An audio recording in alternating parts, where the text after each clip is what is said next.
Welcome to vibe with TV Pradosh YouTube channel. இன்றைக்கி இடியப்பமும் vegetable குருமாவும் தான் எப்படி செய்கிறதுன்னு பார்க்க போகிறோம். ஃபஸ்ட்டு இடியப்பம் எப்படி செய்கிறதுன்னு பார்க்கலாம். அதுக்கு அரிசி மாவு எடுத்துக்கணும், உப்பு கொஞ்சம் போட்டுக்கிட்டு வெந்நீர் நல்லா சூடு பண்ணி எடுத்துக்கிட்டு அதை நல்லா ப்ராப்பராக மிக்ஸ் பண்ணிவிட்டு நல்லா இந்த பதத்துக்கு எடுத்துக்கணும். இடியப்ப மாவு நமக்கு ரெடி ஆயிடுச்சு. அடுத்தது இட்லி பாத்திரம் வச்சுட்டு அதில் கொஞ்சம் தண்ணி ஊற்றிட்டு அடித்தட்டை மட்டும் வச்சுட்டு இப்போ இடியப்பம் செய்கிற இதில் நம்ம இடியப்ப மாவை போட்டுட்டு இதை மாதிரி கொஞ்சம் கொஞ்சமாக இப்போ சுற்றி எடுக்க போகிறோம். சுற்றி எடுத்துகிட்டு ஒவ்வொரு தட்டையும் ஒன்று ஒன்றா அந்த இட்லி பாத்திரத்தில் நம்ம வச்சு எடுத்து வேக வச்சதும் எடுத்துக்கணும்.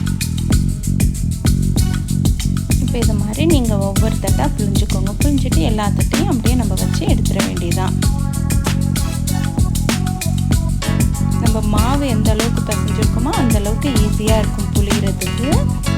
நீங்களும் உங்கள் வீட்டில் ட்ரை பண்ணி பார்த்துட்டு எப்படி இருந்துச்சுன்னு எனக்கு கமெண்ட் பண்ணுங்கள். இப்போ நமக்கு இடியப்பம் ரெடி ஆகிடுச்சு. தொட்டு பார்த்தேன் மாவா இல்லை, நல்லாவே வெந்திருக்குது. எந்த அளவுக்கு வந்திருக்கு பாருங்கள், நல்லாவே அருமையாக வந்துருந்துச்சு.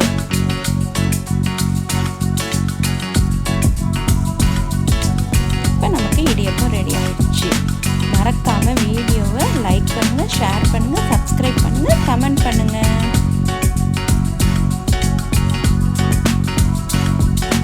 இப்போ அடுத்து வெஜிடபிள் குருமா எப்படி பண்ணுறதுன்னு பார்க்கலாம். என் பையனுக்கு ரொம்பவே பிடிச்ச குருமா. ஃபஸ்ட்டு அடுத்து காலிஃப்ளவரை சுடுதண்ணில் போட்டுட்டு மஞ்சத்தூள் உப்பு போட்டு கொஞ்சம் நேரம் கொதிக்க வைக்கணும், அதில் உள்ள பூச்சியெல்லாம் போகிறதுக்காக.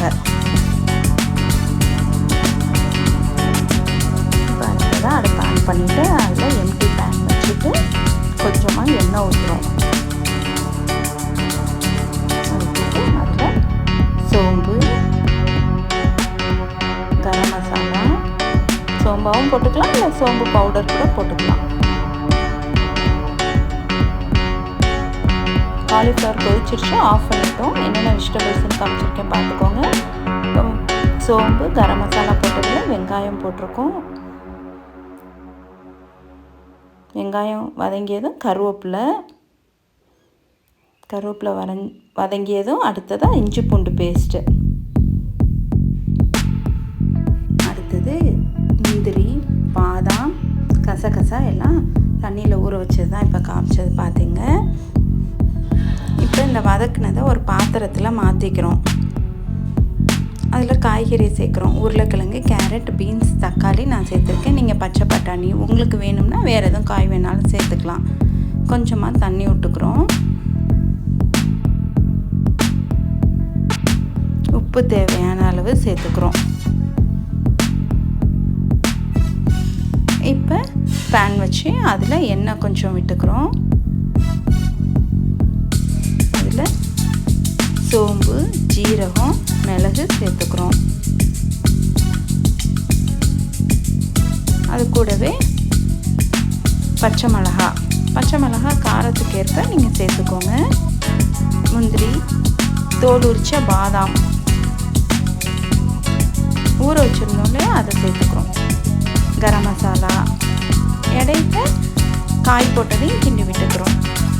கசகசா சேர்த்துக்கிறோம். வதக்குறதுல ஊற வச்சுருந்த கசகசா, தேங்காய்.